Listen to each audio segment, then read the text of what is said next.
Díomh a chuir de Gaeilge agus fád is fiche go bhí seán nódamhénig Unitex.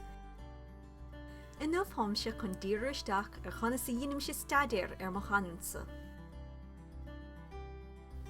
Fé mar sóil de chách, dínim sé sáir iireacht chun Gaeilge Corca Dhuibhne úsáid im go náhéalta, agus tháimte tríéis dín stadéir a dhéanamh ar an ganúnt, go háiricínt ar an bhúmnú agus san nachna cainte a tháin úsáid sa Gaeltach son. Tis go bhfuil Gaeilge saoil bacmhaist, mar deirtar, is mór an pléisiúrdum an canúnsa a cumáid im héalta. Ach caithfid dul siar písa ar dús mar cúpla bliain ó hin, do bhí a bonc, agus ceapas go raibh sór Gaeilge agam. Ba lumchlár na féranna ná nach raibh ach mán Gaeilge agam, agus ar fáicínt do bhí sásta leis. Do bhí ó héna éon jaus, éon chána nó éon ceartacáin ar mar chud Gaeilge. Dúil tú glanba é, agus bhór an trú é. Hit is amach le cardalam de bhór an aspal muíine im Gaeilge hénig, agus ní rá sásta. Ach tríéis staidir ceart ar mo bhionsa, higus go raibh sé an am cíal a bheith agam, agus beartaíos chun fios a dhéanamh. Chósa an bháil im cáirde ríist, agus thos níos ag déanamh dín stadéir ar an mélinn, agus na léantasa thom sé nám an fios olmhór a thá tríéis tagtha arthaí a éiscint.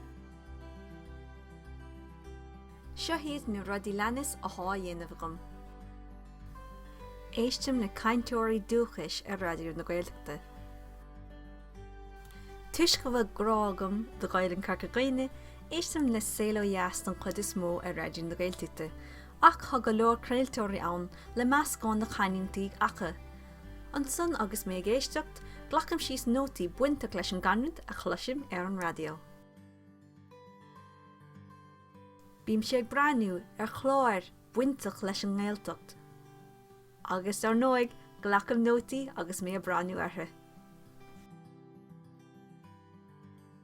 Leanúm sé daoine áirithe sna mán a úsáideann an Gaeilge go cotínte ar líne, mar hampla is brádam ónaí bhar sláán ní cahaláin agus seán mac a tíigh, agus tháin trúracha stálar Twitter.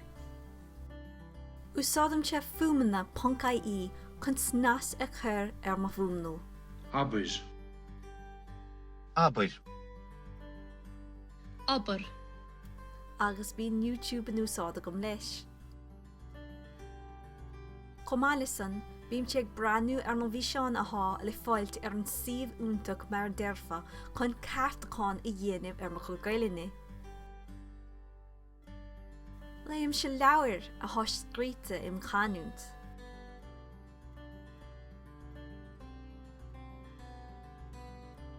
Agus mé scrí, déanam sé mí dhíthil chun Gaeilge Corca Dhuibhne úsáid mar cabhraíonn sé lan bhúmnú. Agus sin bhfuil, nílim sé fearfa amachchas amach, ach thá cíal agam anois, agus tuigim sé gur fáil an fad síal a thá ann leis an Gaeilge. Thasúlagam go muintir sé sult as an bhíse, bit ar náis an bhíse chuin le fís an éile díobh ar fad. Míle buchas a cháirde, slán tamil.